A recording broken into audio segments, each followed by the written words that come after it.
Ok, Ahora lo escucho perfecto. ahora sí. Es que con la tecnología no estoy muy bien. Bueno, todo nos pasa lo mismo. ¿Cómo Tuvimos que está, amada aprender. pastora Adriana? Bien, muchísimas gracias por haber accedido a esta entrevista, ¿no? Que le hace muy bien a la iglesia, ¿no? Escuchar diferentes ministros, diferentes siervos. Y bueno, una bendecida tarde allá en España y bueno, y bendiciones, bendecido día a nuestros hermanos acá de Argentina, acá por la mañana, ustedes están en la tarde. Así es. Eh, Hoy vamos a tener una entrevista con el pastor José Campos del Ministerio de Arrepentimiento y Sanidad de España. Eh, Pastor, cuando vino la pandemia, cuando la iglesia de pronto tuvo que cerrar las puertas, ¿cuáles fueron sus sentimientos? ¿Cuál fue la actitud? ¿Cómo manejó las preocupaciones? Que no tengo dudas de que vinieron. Y, ¿Y de qué modo usted en particular sintió a Dios cuando ocurrió todo esto? Que de golpe la iglesia se cierra. ¿De qué modo sintió Dios cuando vino esta pandemia así como balde de agua fría sobre la iglesia? Amén. Antes de nada, quiero saludar a todos los oyentes, tanto ahí en Argentina como en España, y dar las gracias a usted por la oportunidad de poder estar y conocerla y poder entablar una interesantísima conversación. Usted sabe que, como es sabido, desde finales de diciembre de 2019 apareció en China un nuevo virus SARS-CoV-2, el cual, como muchos sabemos, produjo el COVID-19. Y 2 meses después fue declarado como pandemia por la Organización Mundial de la Salud.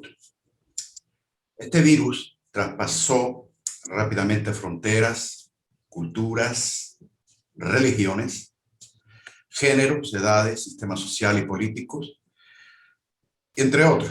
Y en este sentido, hoy la humanidad entera comparte una misma situación y destino. Ahora, yo, cuando vino la pandemia, meses atrás, o semanas, creo que fue semanas, perdón, rectificó, semanas atrás, el Señor en un servicio de la iglesia nos dio una palabra profética de que teníamos que, en obediencia a sus instrucciones, debemos ungir a la iglesia.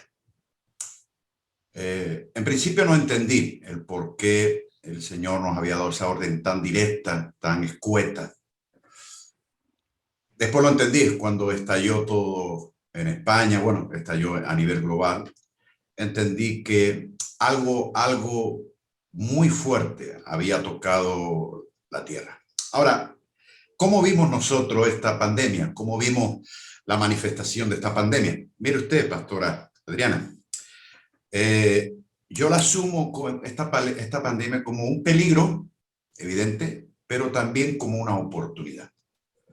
Una oportunidad para poder dejar de mirar lo que casi todo el globo miraba, que son sus intereses, los trabajos, la economía, y poner los ojos en el Señor. Claro, pastora, yo nunca me imaginé ser pastor de una pandemia como esta. Si le digo la verdad, y con todo mi corazón, me costó asimilarlo. Claro, yo estoy advertido a través de la palabra del Señor que cosas van a suceder en este planeta. Ahí está en Mateo 24, como el Señor Jesús, cuando oigáis de estas cosas, inclusive habló de pestes, pero realmente entendí algo, que no estaba preparado para esta situación. Como pastor, tuve que luchar mucho en oración, tuve que pedirle mucha dirección a Dios para que el Señor, ya sobre el terreno, porque ya no se podía echar marcha atrás, aquí en España, me imagino que allá en Argentina y en muchos lugares del planeta hubieron restricciones muy severas, a nosotros como iglesia se nos ordenó por medio del gobierno de España el cierre inmediato de las iglesias, con la consecuencia de que si uno desobedecía, se le iban a imputar multas, inclusive hasta cárcel si violábamos la ley. Y eso me llevó a cerrar la iglesia y irme a casa sin saber cómo, como pastor, como siervo del Señor, cómo tenía que actuar. En definitiva, esta pandemia a mí me cogió como algo nuevo, algo que yo tuve que aprender sobre la marcha muchas cosas de parte del Señor. Estoy completamente de acuerdo con usted. Sí, fue terrible, pero creo que sacó cosas mejores. Sí, yo creo, pastora, que esta pandemia es una oportunidad. Yo creo que una de las mejores oportunidades que tiene la iglesia, y no solo la iglesia, sino las personas, las instituciones, los organismos, para preguntarse el sentido de la vida. ¿Qué le quiero decir con esto? Cuán triste, ¿verdad, pastora? Antes de la pandemia veía la situación del globo y la gente no quiere saber nada de Dios. E incluso iglesias empezaron a apostatar de su fe y no había ocurrido nada. Ahora, que esta pandemia, yo no la veo tanto como la gente habla que Dios es malo, porque por esa regla de 3, Dios ha demostrado su amor, su misericordia. Lo llaman el juicio de Dios. Yo no lo creo así. Yo creo que un juicio fue lanzado sobre la vida de un inocente llamado Jesús. Creo que en la vida de Cristo fue derramada la ira de Dios, y no creo que Dios sea tan bárbaro para volver otra vez a matar a medio globo, ¿no? Yo no creo esto. Yo creo que esto es una oportunidad para preguntarnos el sentido de nuestra existencia. ¿Cuán vulnerables somos y cuán necesarios somos ante el ataque de algo tan pequeño como puede ser un virus? Yo creo que podemos sacar muy buenas cosas de aquí. Hacia eso apuntaba, porque sabemos que Dios habla de muchos modos. ¿Y qué nos está diciendo Dios en esta pandemia? Porque sí, nos está llevando a que le busquemos, a que las iglesias vuelvan a encenderse, porque mucha parte de la iglesia estaba tibia. Pero, ¿qué quiere Dios que aprendamos de tanta muerte, dolor, fracaso? Hay personas que perdieron su trabajo, hay personas que cerraron negocios, hay personas que... ¿Qué quiere Dios que aprendamos? ¿Sabe qué veo yo, pastor? Que lamentablemente hay personas que ni aún aprenden de este modo, ni aún aprenden en el dolor, en la muerte, hay personas que yo siento que incluso se enfriaron más con esto. Exacto. Pero, ¿qué es lo que Dios nos está hablando? Si usted le pudiera decir a la iglesia, ¿qué nos está hablando Dios con todo esto? ¿Qué busca? ¿Qué espera? ¿Qué quiere del creyente, incluso también del no creyente, del mundo, ¿no? Que ya sabemos que van por caminos de resbaladero? ¿Qué espera Dios de todo esto?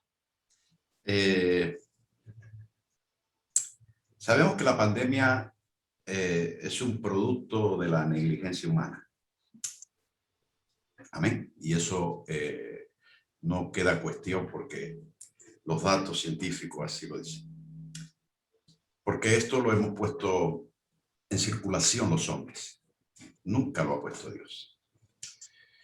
Ahora, que Dios permita ciertas cosas, y ahí tenemos muchos ejemplos vívidos en las Sagradas Escrituras, como puede ser la vida de Job, en buscar algo, alguna actitud que le agradara a él, permitiendo que Satanás interviniera en su vida sin tocarle, y sacando una conclusión, Dios, que después de cualquier crisis que una persona puede tener, lo que él busca no tanto es la destrucción del ser humano. Yo creo que no. Yo creo que, pastora, permíteme que sea sincero, hasta la iglesia de Jesucristo ha culpado a Dios de la pandemia, cuando realmente se ha tenido que sentar la iglesia y buscar el origen, el por qué Dios permite. Quizás Dios, pastora, estaba buscando no solo de la iglesia, que es el principal protagonista sobre esta tierra, sino de toda la humanidad, que debemos depender de él, debemos de buscarlo a él, que todo lo que tenga que ver con nosotros mientras estemos en esta tierra solo depende de él, y ha mostrado al planeta, a las instituciones, a los gobiernos, a las potencias, que él es Dios y él está sentado en el trono, pero que él está buscando que sus hijos se vuelvan de verdad a él. Yo creo que en esta pandemia, una de las cosas que sí he podido ver es la integridad de muchos de aquellos que se llaman o se dicen ser hijos de Dios. Usted mismo ha dicho, muchos en esta pandemia se han enfriado. Bueno, entonces explíqueme usted, en Hechos de los Apóstoles, cuando hubo una gran persecución, ¿por qué los cristianos no se enfriaban? ¿Por qué no se apartaban? Quizás había algo en ellos que les impidieron, a pesar de ver lo que estaban viendo, y vieron muerte, pastora. Muchos fueron crucificados. A nosotros no nos ha pasado eso. Muchos fueron quemados, muchos fueron cortados a la mitad. Pero ellos, aún en esa circunstancia, tenían algo que quizás la iglesia del siglo XXI ha perdido, y es la presencia de Dios en el corazón del hombre. Y se ha desviado, pastora. Muchos que se dicen ser cristianos, e inclusive me atrevo a decir siervos del Señor, han quitado la visión, han quitado la mira del Rey de los Reyes y lo han puesto en las cosas naturales. Claro, ¿cómo vamos a provocar a celos a Dios? Dios es celoso. Él ama a su pueblo. Él hizo algo que nosotros ni nadie va a poder hacer por nosotros, que el ofrecernos un sacrificio, un inocente, y cargó sobre él toda su ira. Ahora, ¿qué busca de nosotros de esta pandemia? La pregunta para mí es sencilla. Dios busca que veamos la vulnerabilidad, que veamos que sin él no somos nada, y la necesidad de él, pastor. La necesidad de él. Y tristemente le puedo decir que en muchos lugares en este planeta hemos perdido. Así es, así es. Ojalá que todos puedan sentir la necesidad de Dios. Pastor, una pregunta que me hacen muchas veces y que también no dudo se la harán a usted. ¿Cómo habla Dios? ¿De qué modos habla Dios? Es una interesante pregunta. A mí muchas personas, el Señor me usa mucho la palabra profética. Gloria a Dios, qué lindo. Pero Dios tiene muchas formas. No nos olvidemos que Él es multiforme, su gracia es multiforme. Él puede hablarnos por sueño, Él puede hablarnos en la naturaleza, Él puede hablarnos en cualquier situación, pero también nos puede hablar a través de una pandemia. Yo no lo dudo. Ahora, decir precisamente en las circunstancias en las cuales hable Dios, yo en eso soy muy reservado y permito que el Espíritu Santo, Él use la forma, el criterio, el recurso que Él desee. Quizás en este tiempo habló, en otros tiempos, perdón, habló a través de los profetas, recuerdan, en el Antiguo Testamento. Él hablaba a través de los instrumentos humanos, pero esta vez Dios habló a través de estas circunstancias. Yo creo que Dios es libre para expresar al mundo la forma en la cual Él quiere manifestarse. Yo creo que la pandemia fue una forma de hablar. Aunque los cristianos, tristemente, se nos ha enseñado que la única forma de que podemos escuchar la voz de Dios es que si viene un profeta o viene alguien ungido en la profecía y esperamos esa palabra profética y anulamos las demás acciones de Dios. Yo creo que no. Yo creo que Dios es libre para hablarnos de cualquier forma. Podemos hacer una tipología de cuántas formas tiene Dios de hablar y estaríamos toda la mañana aquí o toda la tarde aquí hablando de cómo habla Dios. Yo creo que Dios es personal, Dios, y además me encanta porque Él es libre para hacerlo. Ahora, ¿el problema cuál es? ¿Entendemos nosotros las formas de las cuales Dios habla? Porque a veces pensamos que Dios tiene que hablarnos a nuestra forma, a nuestro gusto, a como nosotros esperamos, pero Dios no es así. Dios no se mueve como el hombre piensa. Él es soberano, todopoderoso, y su voluntad está muy por encima que la nuestra. Amén.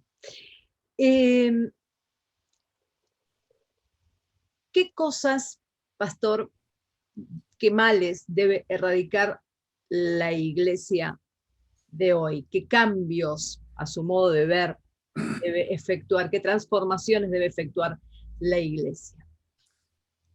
Interesante pregunta, pastora. Yo creo que el mal de la iglesia no es la iglesia en sí. El mal de la iglesia es el pecado que hay en la iglesia. La falta de integridad de la iglesia. La falta de compromiso de la iglesia. La iglesia ha permitido, pastora Adriana, permitir que el mundo se meta en la iglesia. Usted sabe muy bien que yo, y es conocedora, y que quizás mejor que yo, de cuántos servicios que le llaman culto están impregnados de carne, están impregnados de pecado. Hoy se dice que ser malo o ser bueno tiene que ver con la actitud que un pastor tome. Si yo permito el pecado en la iglesia, dice que Dios es amor. Mire, yo creo que Dios es amor, pero también Dios es justicia.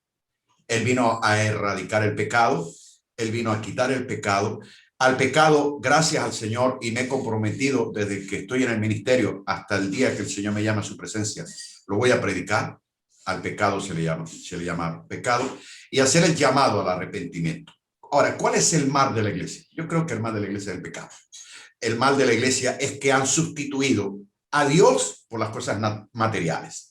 Hoy, como usted bien sabe, no sé si en Argentina, yo hace mucho tiempo que estuve allá en su tierra, hace mucho tiempo, y espero volver ir algún día, pero aquí también la teología de la prosperidad. Sabe, ese veneno ha quitado del corazón de los hijos de Dios a Dios y ha puesto a un Dios que se llama Mamón, del deseo carnal, el deseo de tener lo que no es de ellos, el ambicionar cosas que ni están en la voluntad de Dios. Ahora, ese es el mal de la iglesia. El mal de la iglesia es que los cristianos han permitido que Satanás hoy, y perdóneme por lo que le voy a decir, Satanás hoy han permitido a la iglesia que se siente en los primeros lugares de la iglesia. ¿Por qué? Permitiendo el pecado, permitiendo cosas que la palabra de Dios tajantemente prohíbe. Parejas de hecho, la fornicación, el adulterio, con tal, pastora, de que sus iglesias sean llenas. Ahora podemos discutir si es la iglesia o es su interés. Eso lo podemos discutir. Pero yo les quiero decir algo. En este ministerio en el cual yo represento, el pecado y el arrepentimiento son las dos armas que yo tengo que trabajar. No para que la gente practique el pecado, sino que vivan una vida de arrepentimiento. Y yo creo que en esta pandemia, una de las cosas por las cuales Dios nos ha hablado, y de verdad, yo he llorado, pastora, he llorado viendo vídeos de iglesia, he llorado como pastores que se llaman ser pastores, han permitido y permiten ciertas cosas, bailes, queman cosas, aceite, escoba. Oiga, sí. Dios no pudo hablar así. Yo creo que hoy el mensaje de la pandemia, el plan que está detrás de la pandemia, es que la iglesia vuelva a arrepentirse. La iglesia debe de volver a las sendas antiguas, a la santidad. Hoy la santidad no se predica, pastora. La santidad es como la cenicienta de la oración. Pero usted convoca un concierto carnal, porque no sé qué tiene nada que ver con Dios eso. Porque nadie gane nada, solamente aquel que actúa, que se lleva una cantidad asombrosa de dinero, están llenos, pero usted convoca a una iglesia a la oración y vienen los tres hermanitos, los cuatro.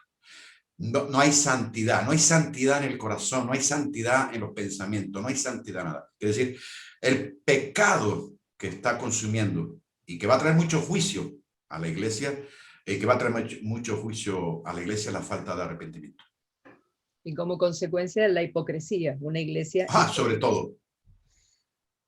Hoy hay pastores que creo que quieren sentarse en el trono de Dios. Quieren ser dioses. Una duda de eso. Quieren ser dioses. ¿Sabe qué me ocurre? Que yo percibo en siervos de Dios que tienen, a ver, mucha instrucción en la palabra, percibo mucha soberbia. Y eso también a ver, no me los imagino bajándose de un púlpito de tremenda iglesia yendo a predicar no sé, bajo un tinglado en África, en una iglesita de piso de tierra. No me los imagino.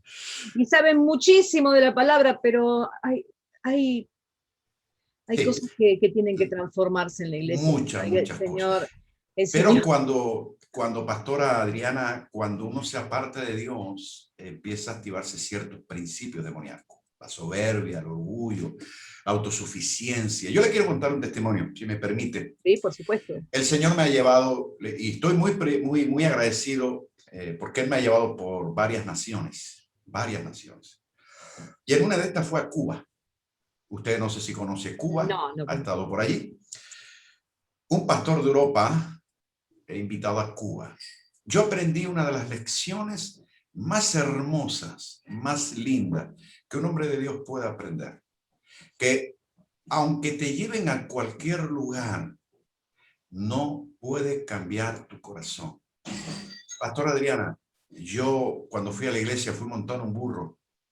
Mis zapatos estaban llenos de barro y dormí en una casa con un tejado de chapa. Comí lo que comían las personas. Pero ¿sabe lo más grande que Dios me dijo?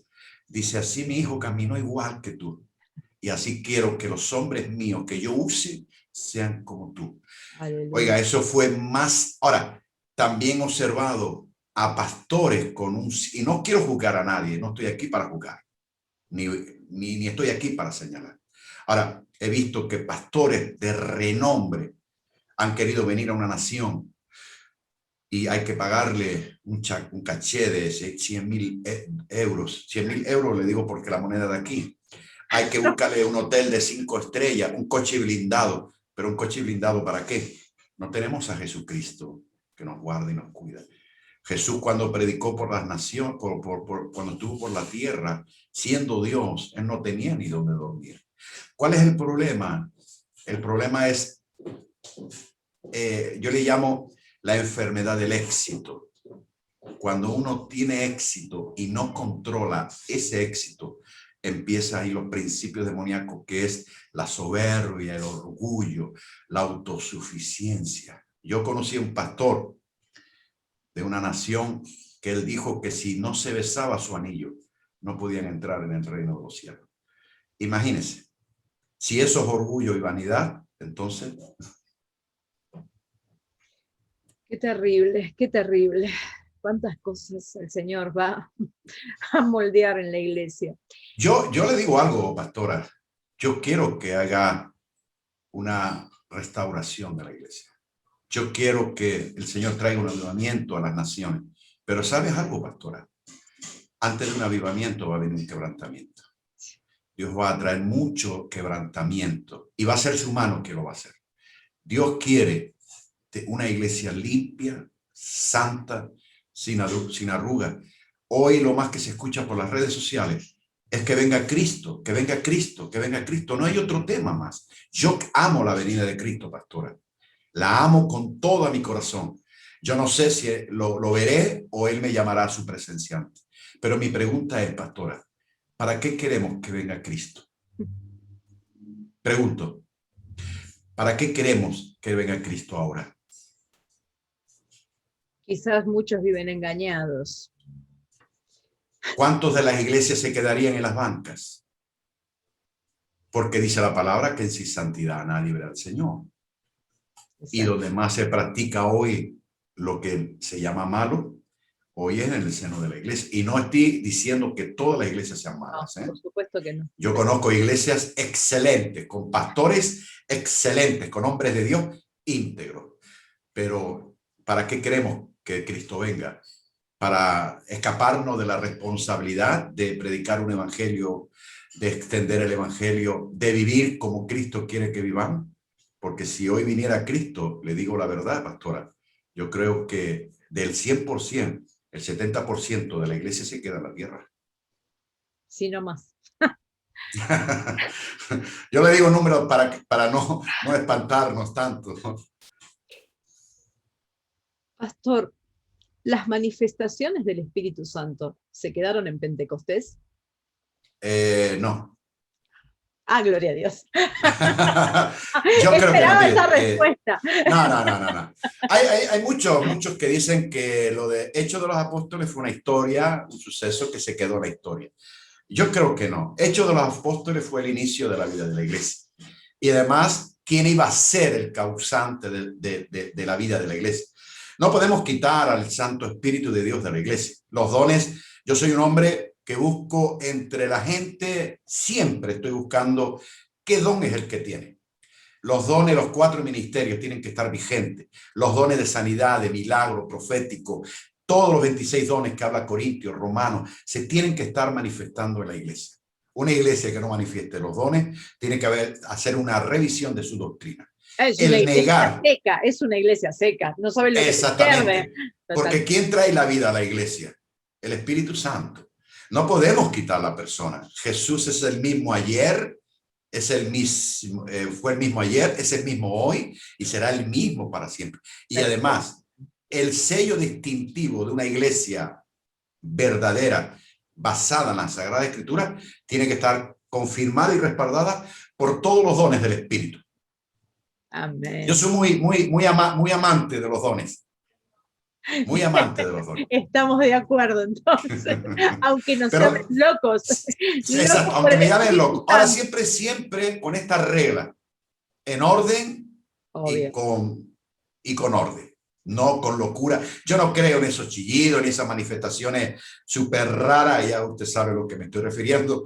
Esas cosas que a veces he visto gente haciendo el pato, como que si quiera volar. No. Pongámonos serios. Uno saber de dónde vienen esas manifestaciones, capaz que vienen de abajo. Claro, puede ser. No, porque ¿sabe lo que pasa? Hay una falta de educación con respecto a los dones.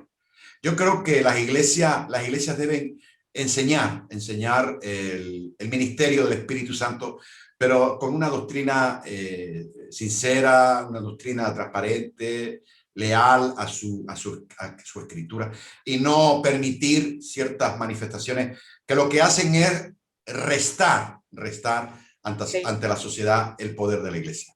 Hoy la sociedad, no lo digo en todas, piensan que la iglesia, y mire lo que le voy a decir muy triste para mí, son verdaderos circos. Y dicen que es el Espíritu Santo. Entonces estamos ensuciando nosotros mismos, ensuciando una verdad que dejó Dios como herramienta para impactar al mundo. Pero créame, pastora, yo creo en los dones, practico los dones, enseño de los dones y lo voy a hacer hasta que tenga aliento de vida. Gloria a Dios. Pastor, ¿cuáles son las consecuencias de apartarse del camino? Otra buena pregunta. Ahí tenemos que hacer un análisis muy profundo y muy delicado. Hay una parábola en Lucas que habla de un joven que se apartó, ¿verdad?, de su papá. Por diversas circunstancias, equivocado, tal, pero se apartó. Y estuvo un tiempo apartado de su papá. Sabemos que cuando alguien se aparta de Dios, las consecuencias empiezan a ser penosas, ¿verdad? El problema no es que se aparte. El problema es que se quede donde se apartó. Este caso del hijo pródigo, dice la palabra, Jesús dijo, y volvió en sí. Alguien puede tener un mal bache, un mal día. No estamos exentos a tener un mal día. Hasta Pablo dice, mire el que esté fuerte, no mire que no caiga, ¿verdad? Ahora, ¿cuál es el problema de apartarse, pastora? Y yo lo he vivido en la iglesia y he tenido personas que se han apartado y tristemente hoy sus vidas no eran las que eran antes. Pero una de las cosas que yo sé que van a perder es la vida eterna. Por eso Pablo dijo, guardar vuestra salvación con temor y temblor. Una de las cosas que el diablo va a hacer con alguien que se aparta, no le va a quitar el trabajo, No le va a quitar el dinero, no lo va a matar, no, le va a quitar lo que le quede de Dios, porque él sabe que si quita lo que le quede de Dios, ese hombre está perdido. Me gustó mucho cómo lo definió. Pastor, ¿cuál es el precio de la unción? ¿Cuál es el precio de seguir a Jesús?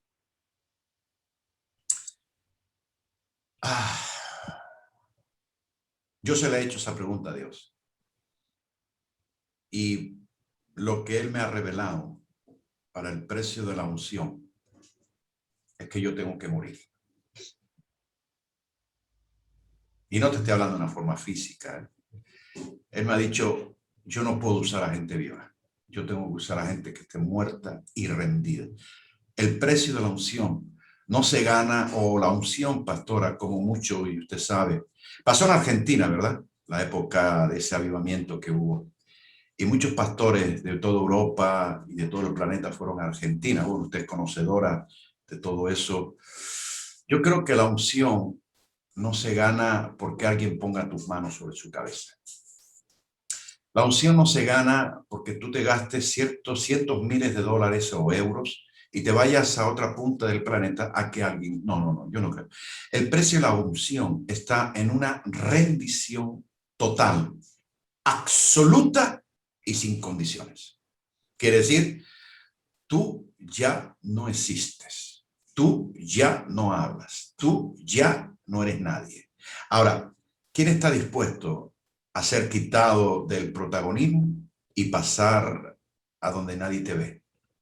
A una vida íntima con Dios, a pasar más tiempo en la presencia de Dios y en su palabra que pasar más tiempo viendo la tele, a pasar más tiempo en una santidad profunda, sin la cual el Espíritu Santo no va a derramar aceite fresco sobre nadie. Yo creo que el precio que Dios pide para aquel que quiera la unción de Dios es muy alto y tiene que ver con una absoluta rendición, pero en todos los aspectos de la vida. Toda tu vida, todo tu ser, toda tu alma, todo tu espíritu, todo lo que tengas, todo lo que no tengas, debe ser puesto a los pies de Jesús. El que no haga eso, olvídese de que se pueda leer buenos libros de la unción. Yo he leído muchos libros de la unción y ¿sabes cómo vino la unción a mí? En la presencia del Señor. Está bonito los libros porque nos cuentan experiencias de lo que hicieron otros hombres, ¿verdad? Y es bonito tener una referencia. Pero si usted lee libros de cualquier persona que ha querido la unción, hay algo que tiene un denominador común en todos ellos. Es que ellos han tenido que buscar a Dios en la presencia de Dios a solas y pagar el precio de vivir una vida de integridad, de santidad, de entrega absoluta. Yo creo que no hay otro camino para la unción. Todo lo demás sería emociones y sería algo que no estaría de acuerdo ni respaldado en el libro santo. Sin embargo, envidian tanto la unción y no saben el precio que tiene. El precio es muy fuerte. ¿Qué personaje bíblico le resulta más afín? ¿Le gusta más predicar? ¿Con qué personaje bíblico se relaciona? Yo me relaciono mucho con el profeta. Bueno, hay dos profetas que me relaciono mucho. Me relaciono mucho con Elías y me relaciono mucho con el que lo reemplazó. Eliseo.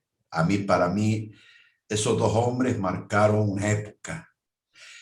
Y no solamente porque marcaron una época, sino porque me enseñan a cómo vivir para Dios. Eran hombres absolutamente entregados a la causa. Eran hombres entregados al Espíritu Santo. Eran hombres íntegros en todo lo que hacían.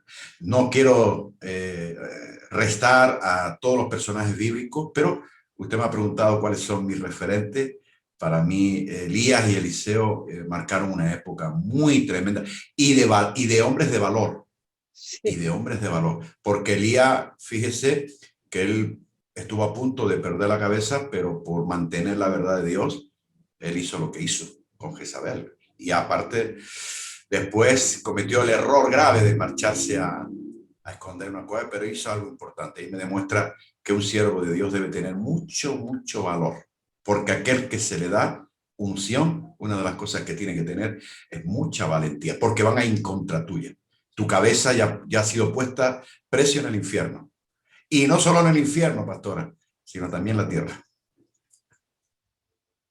¿Cuántas verdades? Oh.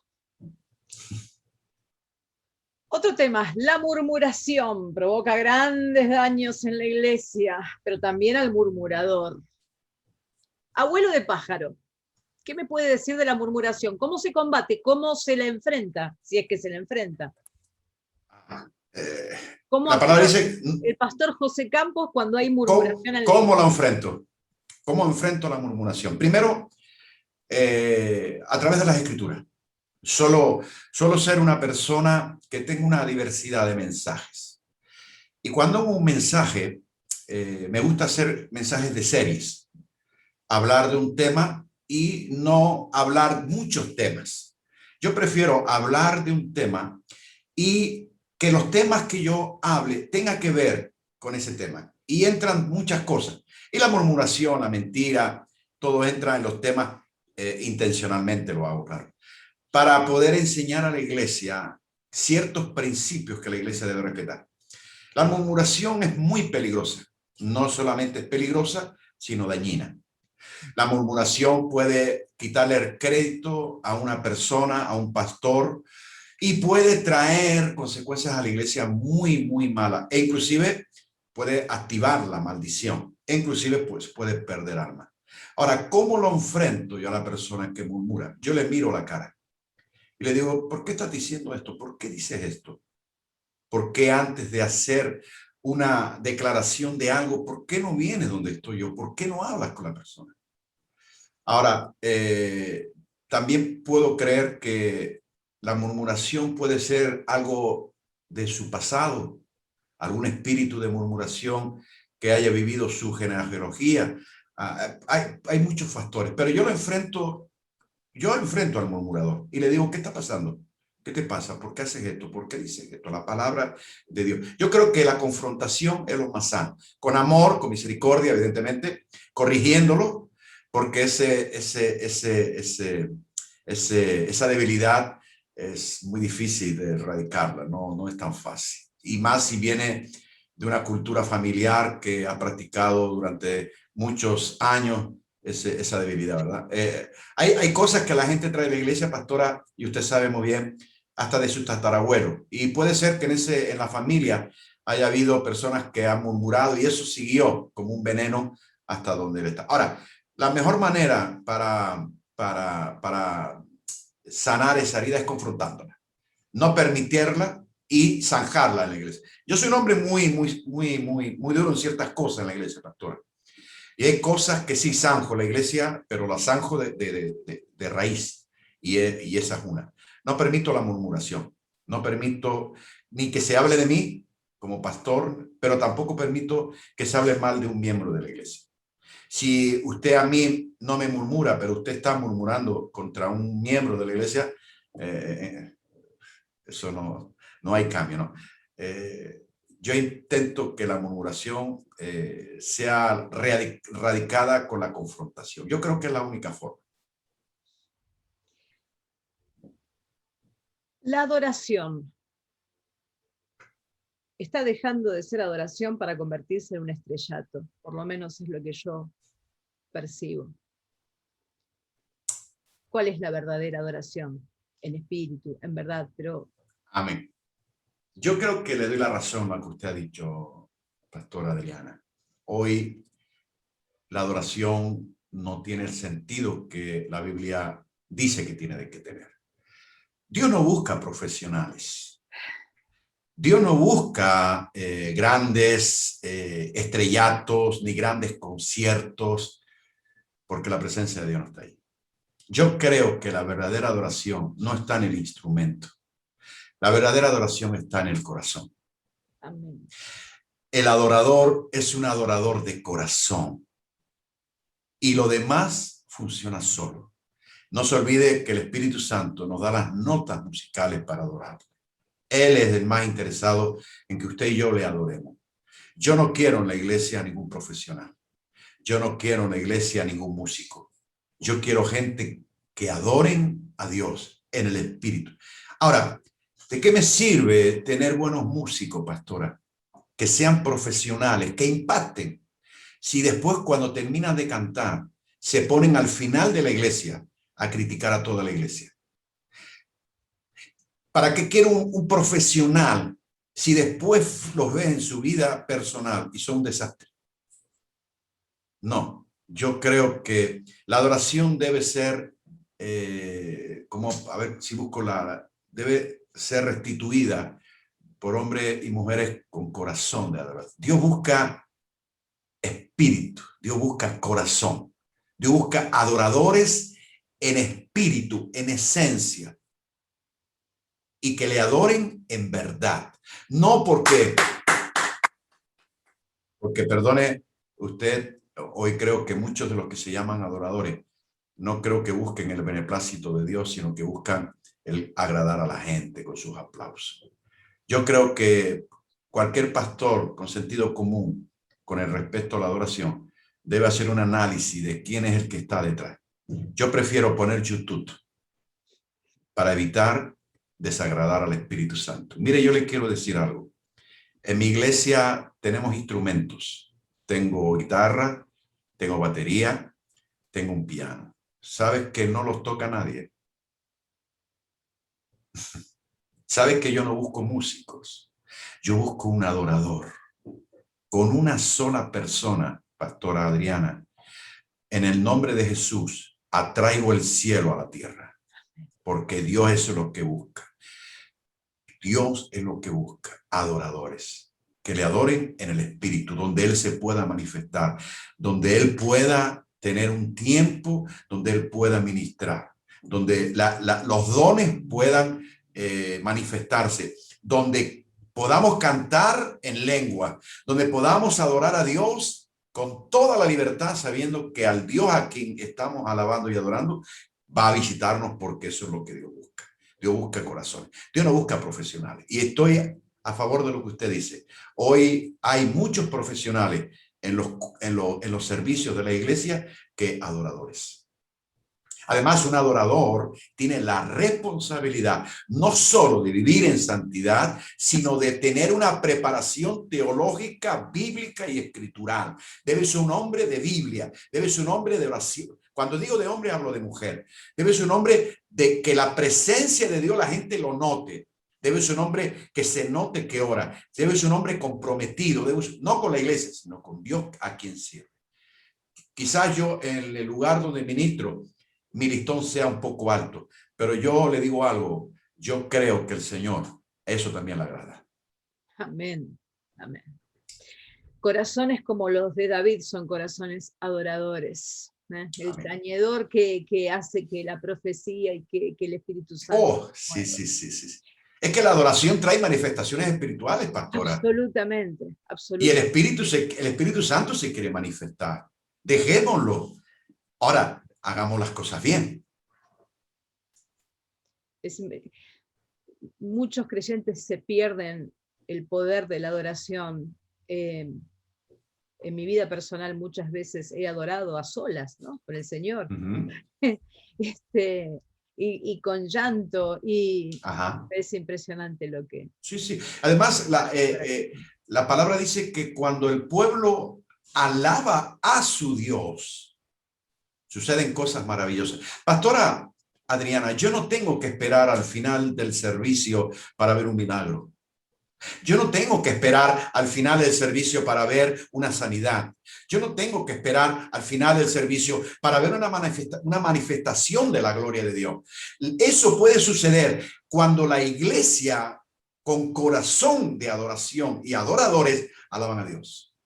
Dios se le place, y le digo esto, le place manifestarse desde el primer momento que empieza el servicio. Yo no creo que tengamos que esperar a que el pastor termine de predicar y que después el pastor vaya a imponer las manos a la gente. No. Si eso así lo quiere de Dios, bueno, gloria al Señor. Pero también yo he sentido que es el Espíritu Santo el que quiere ministrar. Eso pasa en nuestra iglesia. En nuestra iglesia muchas veces, pastora, el Espíritu Santo se ha movido tremendamente porque ha visto en corazón. Claro, está en mi trabajo y es mi trabajo a traer conciencia de que para que la manifestación de Dios se manifieste en la iglesia, tenemos que tener un corazón correcto hacia Dios. El mismo enfoque, el enfoque hacia Dios. Usted se dará cuenta de que hay espíritu de distracción en las iglesias. Sí, todos los hermanos de golpe tienen que ir al baño, todos los hermanos, los he visto, han venido por poco hasta con ollas con guiso mientras está la prédica. Yo ya he visto cosas increíbles. Hay que instruir, hay que seguir instruyendo a la iglesia. Yo creo... es tremendo. Sí, yo creo, pastora, que debemos tomar la responsabilidad pastoral de aquellos que servimos al Señor desde los púlpitos. Yo creo que debemos traer formación a la gente, no solo información. Hay mucha información mucha información, pero tristemente hay poca formación. Yo estoy en estos días trayendo una serie hablando de la formación, la necesidad de la formación. La gente está, con mucho respeto lo digo, mal educada. ¿Sí?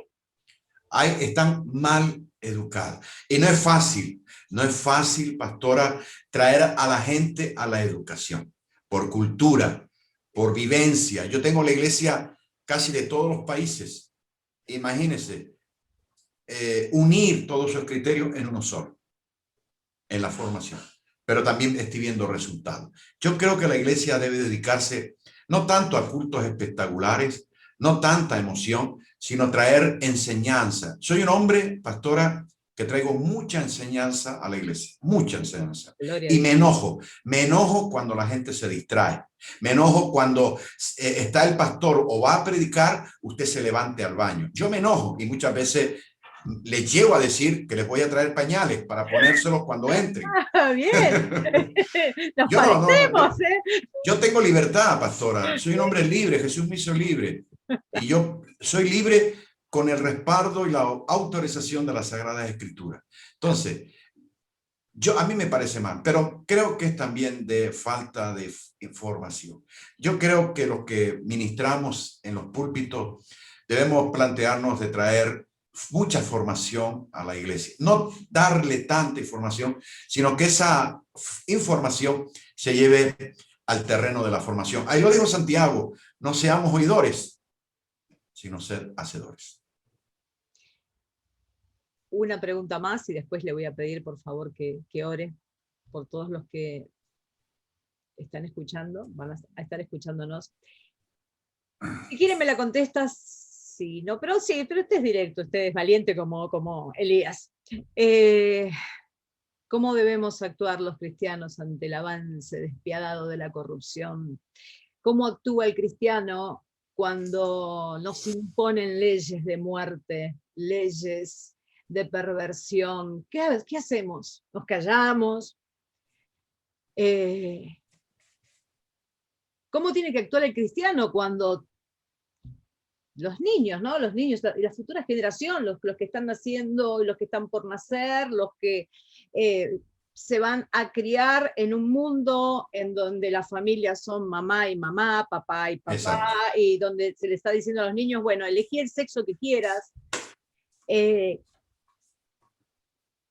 ¿Cómo debemos actuar? Inapecables, con valentía. Ahora, los mecanismos que la iglesia o las entidades cristianas están usando no sirven para nada. La manifestación pública, el llevar pancartas, el hacer griteríos en la calle, el hacer tantas y tantas cosas que no sirven para nada. Yo tengo y creo que la solución ha estado siempre ahí. Yo no tengo que ir a reivindicar a un hombre porque haya puesto una ley en contra de la naturaleza bíblica y de la misma persona de Dios, para que ese hombre me lo solucione. Yo tengo un lugar, yo tengo un espacio en el reino de los cielos, donde dice la palabra que allí es donde yo debo depositar todas mis quejas ante el juicio, ante el trono de Dios. La gente ha querido manifestarse, hacer que los políticos, mire, los políticos no aman la iglesia, no aman a Dios. ¿Cómo yo voy a reivindicar a que voy a hacer el hazme reír? El error más grande de las manifestaciones pro aborto, de la homosexualidad, que yo la condeno y la condena la palabra de Dios, condeno el aborto, condeno todas estas leyes absurdas que están en contra de lo que la palabra de Dios dice. Yo no me puedo quejar ante ella. El error más grande es irse por la calle a dar gritos. Estamos rebajando el poder de Dios a la misma basura. No, si tenemos algo, ¿por qué no nos unimos el pueblo de Dios? ¿Por qué no decidimos todo el pueblo de Dios unirnos en oración y que esa voz se oiga en el cielo? ¿Usted cree que el Padre, que sabe que lo que está haciendo la sociedad va en contra de él no va a intervenir? Lo que pasa es que no hay oración. Lo que pasa es que la gente no quiere pagar el precio. Lo que pasa es que es más fácil hacer el ridículo con 2 papeles diciendo no al aborto. No, si yo tengo una queja, si hay algo que va en contra de la naturaleza de Dios, ¿a quién tengo que ir, pastora? Yo tengo que ir a Dios. Yo tengo que ir a Dios y abrir un espacio por las redes tecnológicas de radio, como usted hace, como muchas, y ahí empezar a denunciar, a denunciar, a denunciar. Pero cuando hayamos ido primero a la presencia de Dios. Ahora, mi pregunta es, pastora, aquí pasa igual. Aquí están aprobando leyes absurdas contra la naturaleza de Dios, el aborto, la homosexualidad. Ahora un niño puede, sin pedir permiso a su papá, puede cambiar de sexo, y si su padre hace algo, o alguien va en contra, ya han amenazado con la cárcel. Ahora, mi pregunta es, ¿a dónde tengo que ir yo? A esa gente que erróneamente, usados por el diablo, están haciendo esas cosas, o al Dios que hace justicia. Yo creo que el cristiano o los cristianos han olvidado que tenemos que ir a Dios primero. Vayamos a Dios primero, quejámonos ante Dios, digámosle a Dios que actúe. ¿No ha pasado en la historia cómo Dios ha actuado? ¿No se ha visto Dios en cosas que Él ha actuado? Pues no es el mismo Dios que tenemos hoy, amada pastora Adriana. Es el mismo Dios de Elías, es el mismo Dios suyo y el mismo Dios mío, y el mismo Dios será para siempre. Lo que pasa es que, tristemente, el primero en nuestras vidas, muchas veces, no es Dios, sino es otras cosas. Y yo no digo que no sea una pelea, una lucha legítima, lo es, pero creo que estamos usando las herramientas erróneas. Estamos usando, primero tenemos que Dios. ¿Por qué no nos dejamos de tanta división? ¿Por qué no nos dejamos de tantas denominaciones? ¿Por qué no nos ponemos de acuerdo los líderes mundiales y empecemos a orar por el mundo? No por España, no por Argentina, no por África, no por el planeta, por el mundo, para que Dios obre. ¿Por qué no nos ponemos? ¿Por qué no nos dejamos ya de tanta división, de tanto crítico? Dejemos y empecemos a hacer el trabajo. Amada pastora, si queremos ganar el mundo o la gente del mundo para Cristo, tenemos que hacerlo. De acuerdo, totalmente de acuerdo. Pastor, le pido una oración. Amén. Padre, en el nombre de Jesús te doy gracias por la oportunidad que hoy tú nos das nuevamente de poder estar ante tu presencia, de poder estar delante de ti. Señor, venimos a ti no con nuestras obras ni por algún mérito que nosotros tengamos o hayamos realizado. Venimos por los méritos de Cristo ejecutados, realizados y manifestados en la cruz del Calvario. Y nos acercamos a ti con un corazón limpio, con un corazón sincero, dándote las gracias por la oportunidad de poder estar hoy aquí expresando lo que en nuestro corazón hay.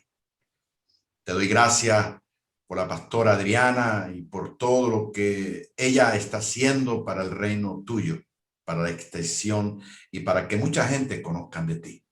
Y pido a través de este medio, que sabemos que, Señor, tú lo puedes usar para impactar vidas. Te pido que tu gracia, tu poder, tu misericordia estén tocando la vida. Pido por aquellos que quizás estén escuchando estas ondas radiales y quizás no te conozcan o estén dudando o estén fríos. Padre, ahora mismo que el poder de tu Santo Espíritu esté penetrando como un rayo en su mismo corazón. Padre, en esta hora te doy gracias por la oportunidad de servirte, te doy gracias por la oportunidad de haber sido llamados siervos tuyos. Y te doy gracias por todos aquellos que están trabajando arduamente, usando los medios adecuados, legítimos, para la propagación del reino de Dios y su justicia sobre la tierra. Gracias, Padre, por la oportunidad que tú me has dado también de este tiempo de compartir. Estoy profundamente agradecido y ha sido un regalo y una bendición de ti para mí. Te doy las gracias en el nombre de Jesús. Amén, amén y amén. Bendigo su vida, pastor, bendigo gracias, amada. Su familia y bueno, que se repita, que Dios quiera que se repita. Estaremos siempre a su servicio. Igualmente, pastor. Dios lo bendiga. Dios lo bendiga, pastora. Muchas gracias desde España. Saludos. Saludos.